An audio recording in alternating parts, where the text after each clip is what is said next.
What's up, fight fans? In today's video, Islam Makhachev has said no to fighting Ilia Topuria, making it clear he hasn't agreed to any fight with him. Islam believes Topuria still needs to prove himself in the lightweight division before earning a title shot.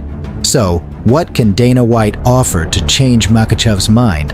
For now, though, Makhachev seems focused on something bigger than fighting. Никто не узнал его даже. Потом узнают, увидят. Aquí con mi colega Islam. Real Irish Colleen right here. Conor McGregor is meeting President Donald Trump in the Oval Office tomorrow. In other news, Roman Dolidze made a statement by defeating Marvin Vettori. While some fans may have wanted a knockout, the fight went the distance, proving once again that Vettori is nearly impossible to finish. But let's not forget, Dolidze started MMA training at 27 years old, after being a soccer goalkeeper. Now he's in the mix for a title shot. That's impressive, and it deserves nothing but respect. So without further ado, let's get started. UFC Fight Night 254 happened in Las Vegas. The main fighters were Marvin Vettori and Roman Dolidze. They had a rematch, continuing their story from 2 years ago when they first fought in the octagon. Back then, Vettori won by unanimous decision, but this time, Dolidze was determined to make up for that loss. The fight was intense, but while the fans were hoping for a knockout, both fighters pushed through to the final bell. And in the end, the judges fairly awarded the win to Roman Dolidze with a score of 49-46. I get it. Fans love knockouts and action, but Vettori proved again that he's tough to knock out. But guys, let's not forget, Dolidze started MMA training at 27 years old. Before that, he was a soccer goalkeeper. That's crazy, right? That's pretty late compared to most fighters, and yet here he is, competing at the highest level and chasing a title shot. Now he's aiming to fight top contenders like Robert Whittaker or Israel Adesanya. That deserves nothing but respect. So Roman, if you're watching, congrats on the win. Now we're rooting for Garam Kutadaladze to keep the momentum going. Great job, Georgians!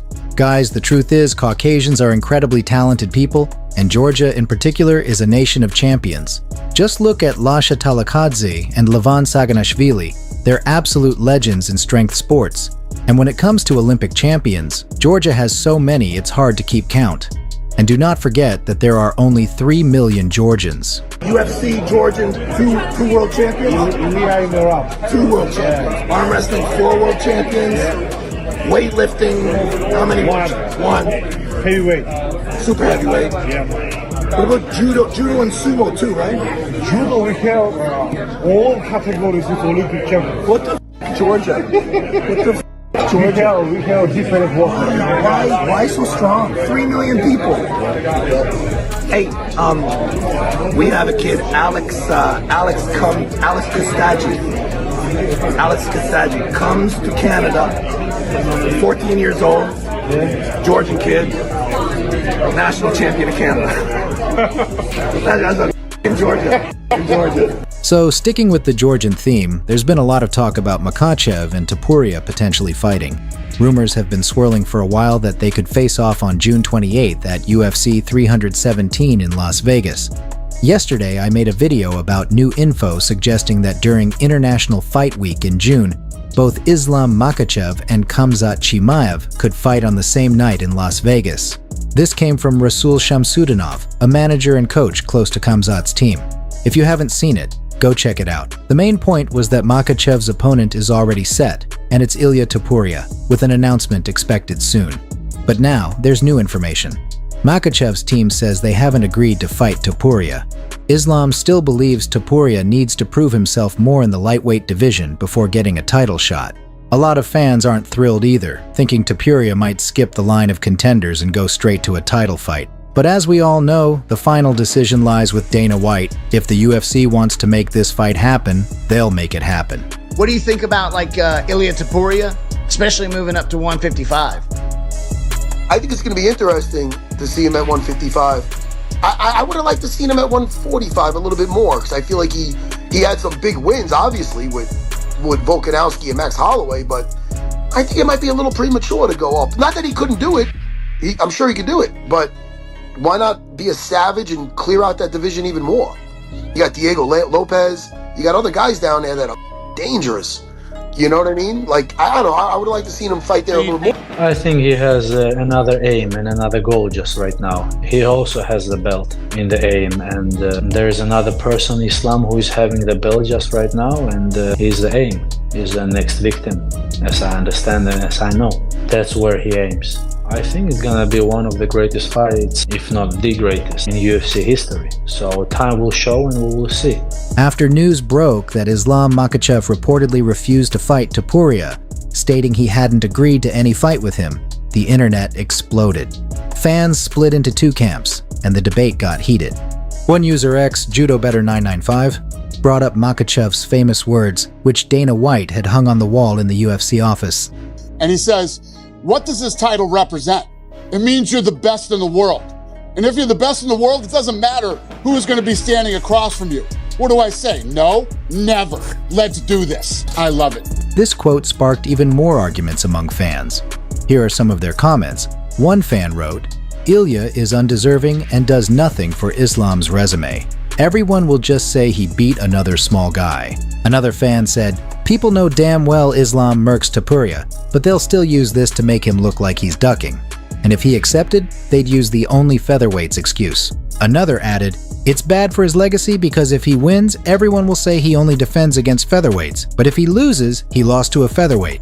It's a lose-lose. Let him earn his stripes at lightweight first." And another chimed in, "Everywhere I look, I see Ilya doesn't deserve this. Ilya doesn't deserve that. It doesn't matter who deserves it. He said he'd fight anyone, so stand on business," or that quote's getting stripped off the Apex wall. Others quickly dug up information about a young Spanish guy whom Islam Makhachev recently featured, stating that the boy had come to Dagestan to train for 2 to 3 years. But now, photos of him with Ilya Topuria have surfaced, and fans are running with all kinds of ideas. Immediately, speculation ran wild. Some fans claimed that Makhachev knew about this connection all along and purposely posted the video to send a message to Topuria. Others took the conspiracy even further, suggesting that the young fighter was actually an informant, secretly gathering intel for Topuria's camp. Aquí con mi colega Islam.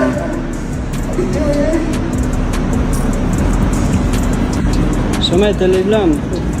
Toca pelear con Islam Makhachev, familia.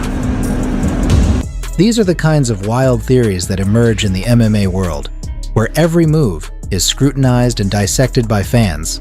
While the debate over Makhachev's next opponent heats up, the UFC lightweight champion is focused on something bigger than fighting. The Dagestani fighter has been spending his time giving back to his community, distributing water and dates to residents of Makhachev to help them break their fast during Ramadan. But Islam was wearing a mask, probably to keep a low profile and avoid being recognized. Сегодня мы вместе с кофейней Фабриста будем раздавать воду и финики на ифтар. Ну, я ему дам. Давай. Финики. А еще один финик двое. Раз. Вода. Это тоже. Чуть позже кофе тоже будет. Возьми, отец. Воду. Да, у тебя толпа целая. Салам алейкум. Бокс. Никто не узнал его даже. Потом узнают, увидят. Вай. Протокол. Не спешат. Салам алейкум. Маяк, давайте.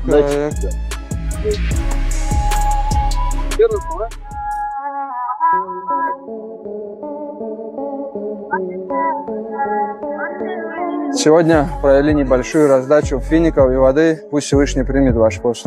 As you know, Trump recently called Conor McGregor his favorite Irish fighter, and McGregor already thanked him for it. But now, McGregor has announced that he's meeting President Donald Trump tomorrow in the Oval Office, probably to thank him in person. McGregor wrote, "President Donald Trump, today I am leaving for Washington with my family. I look forward to our meeting tomorrow in the Oval Office. So, we're all waiting to see how this meeting goes. And who knows, maybe McGregor will swing by Joe Rogan's place too, just to give us even more content for our video. That's a joke, by the way. We already have plenty of topics to cover." Real Irish Colleen right here. Colleen the hair. Colleen the hair. That's my Colleen. I want to tell you again, it's crazy. It was your record. Now I'm my record. Yeah, congratulations. Yeah, thank you. You do it better than anyone. You're the king at this, man. We are the two of the guys who was the most takedown. Most takedown, yeah. The record are made to be broken. I'm a big fan of yours. Thank you. I love your fighting style. Thank you. Georgian people are very tough. A lot of Georgian guys helped me with my wrestling back home, so I'm very happy that you represented. That's all for today. If you enjoy our videos, don't forget to hit the like button and subscribe to the channel. We'd really appreciate it.